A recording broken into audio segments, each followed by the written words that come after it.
영끌계의 시조세예요. 제가 산 가격 대비해서 한 정도는 오른 것 같습니다. 형님? 아니 왜 그러세요? 지금 아파트를 실거주 목적으로 사는 거는 괜찮은 건가 안 괜찮은 건가? 괜찮은 편이에요. 예측 불가능한 시대에 여러분의 경제 딜레마를 위해서 저희가 찾아왔습니다. 바로 머니 트레이너 김경필입니다. 안녕하세요. 네, 안녕하세요. 김원석입니다. 네. 반갑습니다. 네, 오늘은 역시 또 뜨거운 핫 이슈죠. 바로 부동산이 되겠습니다. 이건 정말 뭐 대한민국을 사는 많은 분들한테 어떻게 보면 이 부동산 문제는 정말 뺄래야 뗄 수가 없는 그런 주제인데 부동의 자산이 그렇죠. 부동의 자산이네. 별로였나요? 진짜. 네, 그런 자, 우리 이 부동산 그러면 최근에 여러분도 아시겠지만 6.27 대책 이재명 정부 들어서서 나왔고 그 다음에 97 대책 공급 대책이었어요. 나왔었고 그리고 1015 대책까지 이렇게 세 번의 부동산 대책이 나왔습니다. 네.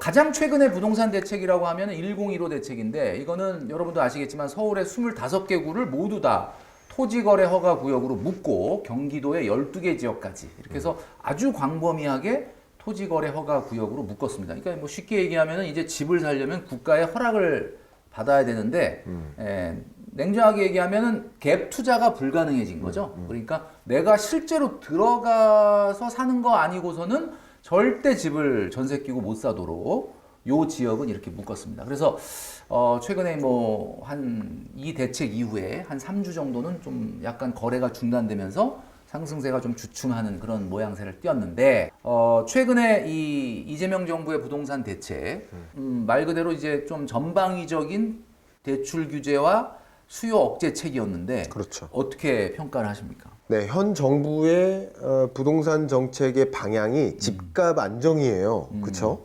근데 이 집값 안정의 정의가 되게 모호하죠. 안정이 뭐야? 궁금하단 말이에요. 네. 근데 마침 얼마 전에 대정부 질의에서 상대당 국회의원이 질문을 했어요. 집값 안정의 의도가 뭐냐, 정확히. 그러면 집값을 지금보다 떨어뜨리려는 것이냐, 아니면 대폭 떨어뜨리려는 것이냐, 조금 떨어뜨리려는 것이냐, 아니면 그냥 유지시키려는 것이냐, 아니면 지금보다 완만하게 오르게 만들겠다는 것이냐, 뭐가 안정이냐라는 그 질의에 대해서 경제부총리께서 뭐라고 답변하냐면 지금 수준에서 완만하게 유지시킨다. 이게 의도입니다. 그러니까 물론 정책의 의도대로 진행될 거라고 가정하기는 어렵지만 정책의 의지는 그러하다라고 볼 수 있어요. 그러면 지금 부동산 시장을 들여다보면요, 많은 분들이 오해하시는 게 기사를 이렇게 보실 때 지금 집값이 오르고 있네? 집값이 오르고 있을까요? 집값이 오르는 게 아니에요. 주거 유형이 여러 가지가 있는데 아파트가 있고 단독주택도 있고 뭐 이제 주거용이 있다면 상업용도 있는데 전반적으로 보면 아파트만 오르고 있어요. 또 아파트 중에서도 서울 아파트만 오르고 있어요. 그러니까 지금 뭐 하는 거냐면 서울 아파트 가격만 안 오르게 막고자 하는 거예요, 대책이. 지금 이 방금 말씀하셨던 여러 규제책들이 서울 아파트 그만 좀 오르게 하자 하는 대책들인 거예요. 그러면 이것만 그만 오르게 하면 나머지 시장은 이제 유동성 정책으로 어쨌든 더 안 떨어지게 하자라는 게 목적에 있다. 왜냐하면 지방 아파트 가격은 그동안 너무 많이 떨어져서 문제인 거예요. 그렇죠. 너무 많이 떨어져서 미분양 주택이 너무 많이 쌓이고 이게 지역 경제를 너무 위축시켜요. 이게 또 다른 문제인 거예요. 그래서 지금 문제를 가정한다면 서울 아파트 가격은 그만 오르게 만들고 서울을 제외한 나머지 아파트 가격은 이제 그만 떨어지게 만들자. 이게 정책의 방향성이다. 이렇게 좀 생각을 해보시고요. 정책의 방향에 맞게 움직이려고 한다. 다만 중요한 게 정부의 의도대로 다 갈 수 없는 것이 여기에 중간에 정치가 개입이 돼요. 왜냐하면 중요한 정치 이벤트가 있어요. 내년 지방선거. 그렇습니다. 근데 지방선거를 앞에다 두고 집값을 떨어뜨리는 게 유리할까요? 올리는 게 유리할까요? 글쎄요. 이게 사실 집값 떨어지면은 일단은 뭐 기분이 좋을 사람은 많지 않죠. 집을 보유한 분들은 네. 아무래도 집값 떨어지면은 집이 없는 분들은 약간 반색을 할 수 있지만 네. 기존에 집을 갖고 있는 분들은 좋아하진 않겠죠. 그렇죠. 그러니까 누가 집을 갖고 있는 사람이 많을까? 집을 안 갖고 있는 사람이 많을까? 한데 집을 가지고 있는 사람이 많죠. 더 많아요. 그러니까 당연히 정치적으로는 집값을 떨어뜨리면 안 좋은 거예요. 그러니까 정치인들이 반대해요. 뭐를? 보유세를 도입하는 거예요. 그러니까 보유세를 도입하고 거래세를 떨어뜨리는 거. 이게 집값을 잡기 위한, 서울 아파트 가격을 잡기 위한 특효약인데 정작 이 정책은 도입을 못하고 있어요. 왜? 정치적으로 못하는 거예요. 내년에 지방선거도 있고. 그렇죠. 각종 규제책은 쉽게 말하면 수박 겉핥기 정책들은 다 도입했는데 정작 수박을 쪼개질 못하고 있는 거예요. 그럼 지금 수박을 쪼개는 근본적인 대책은 보유세를 높이더라도 그렇습니다. 거래세는 낮춰줘야 된다. 그렇죠. 그러니까 소위 말해서 여러 주택을 갖고 있는 분들이 이번 기회에 좀 시장에 집을 내놓을 수 있게 만들어줘야 그렇습니다. 된다. 그렇다면은 우리 교수님이 지금 대한민국 부동산 시장에 가장 이슈가 되는 것 중에 하나가 다주택자들에 대한 중과세가 지금 계속 연장되고 있는데 네. 내년에 또 5월 달에 요게 연장을 또 할 거냐 아니면 중단시킬 거냐의 이슈가 있는데 시장에서는 또 일각에서는 내년 5월에는 아마도 다주택자들에 대한 이 중과세 유예를 중단할 거다라는 얘기가 있는데 네. 그렇게 되면 실제로 다주택자분들이 중과세를 피하기 위해서 시장에다가 조금 집을 팔기 위해서 내놓을 수도 그럼 있겠네요. 내놓겠죠. 만약에. 그래서 이 제도적 개편 여부를 좀 보셔야 됩니다. 왜냐하면 현 정부는 어쨌든 그 정책 기조로서 세 글자를 던지고 있거든요. 되게 무서운 세 글자. 세 글자. 뭔지 아십니까? 저 좀 느낌이 옵니다. 비읍으로 시작하는 거 아니에요? 그거 뭡니까 혹시 그거는? 보유세. 보유세. 그건 아니었고. 네, 예. 보유세를 포함한 이런 정책 기조를 선언했어요. 부동산을 어떻게 하겠다? 대개조하겠다. 대개조. 네. 대개조를 선언했어요. 대개조. 대개조를 하기 위해 보유세니 뭐니 뭐 이렇게 마련한 건데 실제 그것을 이행할 만한 행보가 안 보여요. 왜냐하면 이행은 할 수 있어요. 그러면 보여요. 잡을 수 있는 수단이 보여요. 근데 정치적으로 탄력을 못 받고 있다. 이렇게 말씀을 드리겠고 그래서 집값을 잡는 여정이 쉽지만은 않다. 근데 만약에 정부의 정책적인 개입이 없다면 어떻게 될까요? 어떻게 될까요? 시장은 지금까지 역사상 이 아파트 가격은 어떻게 움직여 왔나요? 계속 상승해 왔죠. 예. 그래서 저는 그러니까 없을 것을 전제로 먼저 시장을 판단하고 그 시장을 정책의 움직임에 따라서 어떻게 뒤틀릴 것인지를 들여다보면 제일 정확하다. 그러네요. 예. 아마 이 영상을 계속해서 보시는 우리 시청자분들이 우리가 첫 번째 편에서 이야기했던 내용 중에 우리 교수님이 이런 얘기해 주셨잖아요. 금이나 비트코인 같은 어떻게 보면 약간 실물 같은 그런 자산이 늘어나는 속도보다 돈의 속도가 더 빨리 늘어나기 때문에 사실 이게 유망하다고 우리가 봤던 네. 건데 대한민국은 16%밖에 안 되는 국토 면적이 도시인데 그 도시에 92%의 인구가 살고 있고 네. 말씀하신 대로 아파트가 어쨌든 부족할 수밖에 없기 때문에 어쨌든 우상향 방향으로 갈 수밖에 없는 그런 분위기다라는 건데 아파트는 말이죠. 다른 자산과 달리 아파트는 여러분 놀랍게도 사는 사람이 얼마의 대출을 받고 사느냐 사는 사람의 컨디션에 따라서 수익률이 달라집니다.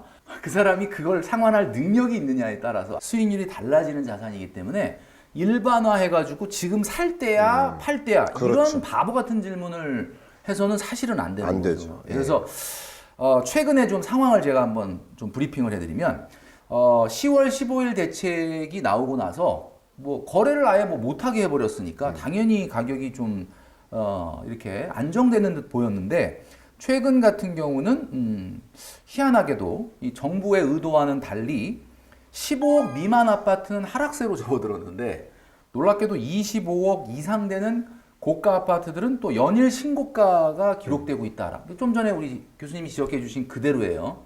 오르는 곳만 지금 오히려 더 오르고 있는 현상이 발생하는데 이렇게 되면 앞으로 어떻게 될까요? 이게 중요한 말씀 주셨어요. 너무 중요한 말씀. 네. 이게 뭐냐? 이 규제는 다 대출 규제잖아요. 그렇죠. 대출 규제. 그러면 대출 받아서 집 사는 통로를 막은 거죠. 막은 거죠. 그러면 대출 필요 없이 집 사는 사람들은 뭐 하는 거예요? 아무 규제도 없는 거예요. 그 대상 지역은 뭐죠? 아주 한정돼 있고. 고가 아파트인 거예요. 고가 아파트, 여러분 150억짜리 아파트를 200억짜리 아파트를 대출 껴서 살까요? 그렇지는 않겠네. 그 자산가들이 대출 규제 때문에 150억, 200억짜리 아파트를 살까 못 살까를 고민할까요? 대출 규제랑 관련 없는 아파트라고요. 그리고 이 규제와 완전히 벗어나는 동탄이나 이쪽 지역은 또 규제에서 벗어나서 풍선 효과가 또 일어나는. 그러니까 이 규제 가지고는 안 된다는 것을 우리는 경험했으면서 또 규제를 도입하고 있는. 이건 좀 아쉽고요. 정작 이 부동산 아파트 가격을 잡는 수단은 보유세이겠지만 정작 그 보유세는 정치적으로 도입할 수 없는 이런 상황이라고 좀 정리할 수 있지 않을까 생각합니다. 그러면 그냥 시장의 차원으로 한번 우리가 네. 이야기를 나눠보면은 최근 같은 경우는 우리나라의 그 기준금리는 2.5%로 사실 아주 공격적으로 내리기에는 이미 많이 좀 내려와 있는 상황이고 그래서 뭐 금리가 여기서 더 막 단시간 내에 내려갈 것 같진 않은데 그렇다고 해서 또 금리를 굉장히 높게 당분간 또 올릴 수도 없는 이런 상황인데 앞으로의 금리 방향 이런 것들이 또 중요할 수 있으니까 우리가 AI한테 한번 그 부분을 물어보도록 할까요? 우리나라의 기준금리는 앞으로 6개월간 내려갈까 올라갈까? 이 부분은 여러 경제 지표나 중앙은행의 정책 그리고 글로벌 경제 상황에 따라 달라질 수 있어서 정확하게 예측하기는 어렵지만 최근 동향이나 전문가들의 전망을 참고하면 도움이 될 것 같아요. 혹시 더 구체적으로 알아보고 싶은 정보가 있으신가요? 그러면 최근 동향이나 전문가들의 판단에 기초해서 향후 금리를 예측해 본다면 올라갈까 내려갈까? 최근 상황을 보면 경제 지표나 인플레이션 추세에 따라 조금씩 달라지고 있는데 현재는 인플레이션이 안정되고 있다는 신호도 있고 또 경기 부양을 위한 정책도 고려되고 있어서 전문가들은 어느 정도 금리 인하를 예상하는 편이에요. 하지만 확실한 예측은 어려우니 앞으로의 발표나 경제 지표를 계속 지켜보는 게 좋겠죠.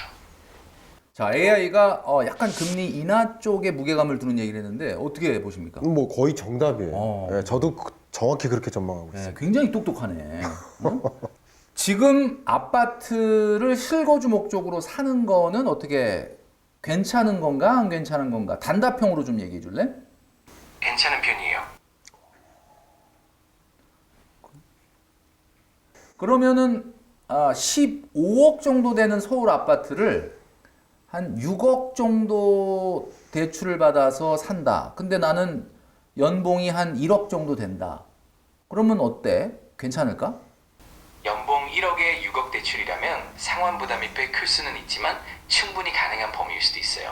그래도 여유 자금과 장기적인 계획을 잘 고려하시는 게 좋겠습니다.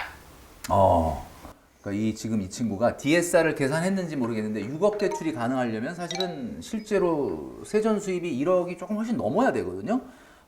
근데 이제 약간 긍정적으로는 보는데 1억 정도면은 약간은 좀 신중해야 된다라는 쪽의 이야기를 하는 것 같아요.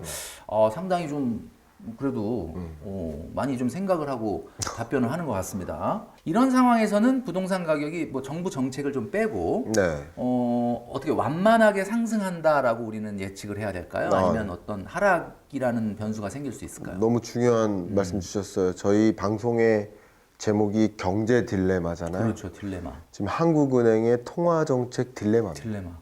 금리를 인하하지도 인상하지도 못하는 어떻게 되는지 모르는 굉장히 어려운 상황에 놓여 있다.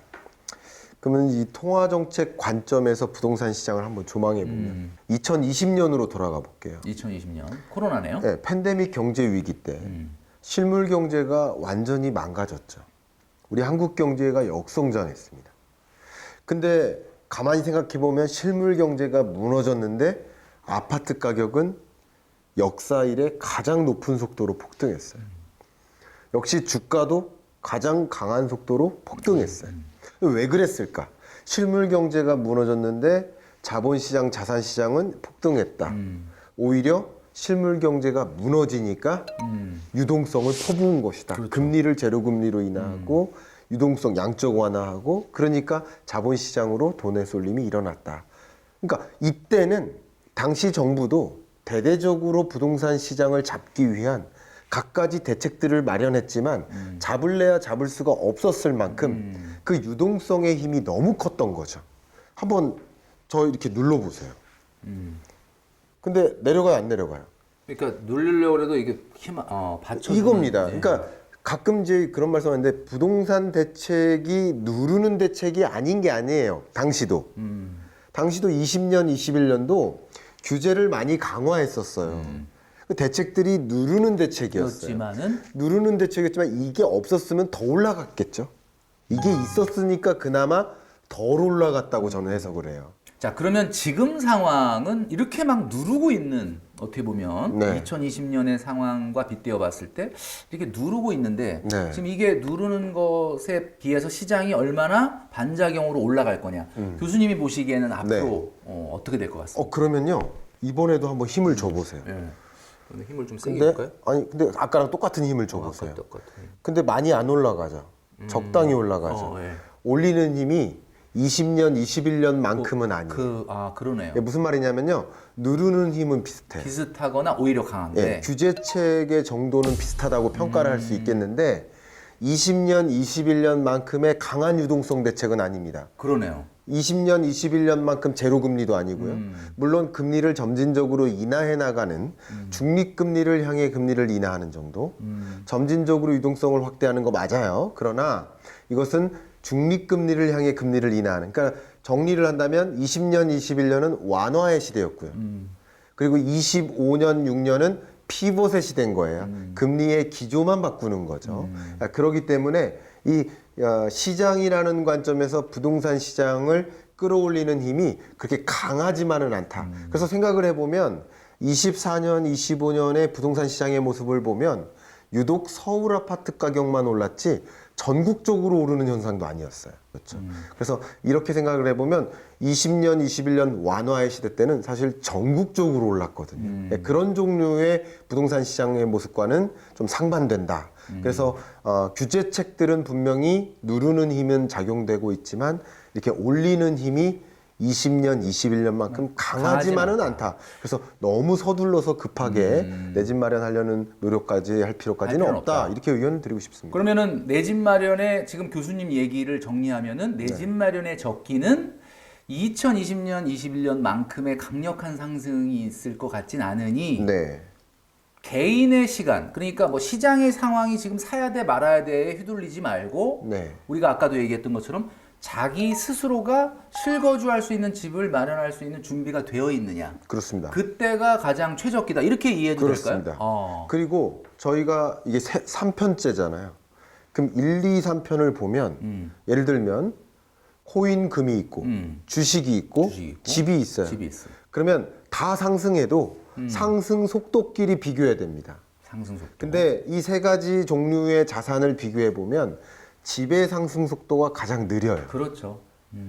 25년, 6년을 가정했을 때 집의 상승 속도가 가장 느리다. 그러면 급하게 서둘러서 내 집 마련하기보다는 다른 자산의 형태로 자산 가치를 더 끌어올린 다음에 그리고 천천히 내 집 마련을 필요로 한다면 그때도 저는 늦지 않다. 이런 의견을 저는 가지고 맞습니다. 있습니다. 교수님이 딱 정리해 주셨는데 뭐 흔히 3년 동안의 우리 자산 가격을 보면은 금이 한 260%, 나스닥이 한 106%, 그다음에 비트코인이 한 520%. 강남 아파트도 실제로 올라간 건 30%밖에 안 됩니다. 물론 뭐 원금의 규모가 워낙 다르니까 수익 금액이야 클 수는 있겠지만 지금 교수님이 얘기해 주신 대로 충분한 원금을 확보하고 부동산이라는 것은 사야 될 때가 따로 있는 게 아니라 본인이 최적의 상황으로 준비됐을 때가 최적기다. 그렇지. 우리는 이렇게 이해하는 것이 좋지 않을까라는 생각을 하게 됩니다. 자, 오늘 여러 가지 이야기들을 교수님하고 나눠봤는데 여러분 도움이 되셨을 거라고 생각을 합니다. 자, 부동산의 문제는 사실은 우리가 투자의 문제일 수도 있지만 실거주의 문제, 주거의 문제일 수 있기 때문에 그 관점으로 봐야 된다. 그래서 아까도 말씀드렸던 것처럼 뭐 사야 되냐 말아야 되냐를 일반화하기는 좀 어렵다. 개인의 상황을 좀 잘 판단하면 좋겠다라고 생각을 하시면 될 것 같습니다. 교수님 오늘 이야기 나눠봤는데 오늘 어떠셨습니까? 저도 정말 많이 도움됐고요. 여러분들도 내가 어떻게 살아가야 되나 여러 가지 고민들 하실 텐데 여러 가지 판단, 의사결정 하는데 참조 자료가 참 되지 않을까 네. 이렇게 저도 의견 드리고 싶습니다. 오늘 출연해주신 우리 교수님 그리고 또 AI 또 그리고 저 이렇게 다들 수고 많이 하셨고 네. 영상 보시면서 여러분들이 좋은 인사이트를 가져가시면 좋겠다라는 생각을 합니다. 자 오늘 수고 많이 하셨고요. 다음에 또 뵙도록 하겠습니다. 자 안녕히 계세요. 안녕히 계세요. 교수님은 어떻게 내 집 마련은 하셨죠? 저요? 네. 네, 뭐 그렇습니다. 네. 근데 저는 2005년 6월에 샀어요. 당시에 잊지도 않던 용어인 영끌을 한 거거든요. 네. 그러니까는 한마디로 말해서 영끌계의 시조세예요, 제가. 뭐 얼마나 올랐냐라고 본다면은 한 산 가격 대비해서 한 5-6배 정도는 오른 것 같습니다. 예, 그러니까 형님 아니 왜 그러세요? 근데 5-6배 무릎 꿇고 올랐는데 방송하겠습니다. 아이, 예. 그래도 대략 얼마 정도 올랐습니까? 거의 지금 한 10배 정도 돼 있겠죠? 10배요? 네, 지역을 옮기면서 그 집을 팔고 다른 지역으로 이제 옮겼었기 때문에 본인이 다 수익을 가져간 건 아니지만 어쨌든 또 다른 곳으로 옮겼으니까 저는 뭐 2개, 3개 갖고 있지는 않지만 이 2개, 3개는 안 가지고 계시고 4개, 5개 가지고 계시고 예. But in the ashes, a spark still shines that glimmers yours, it's yours and mine.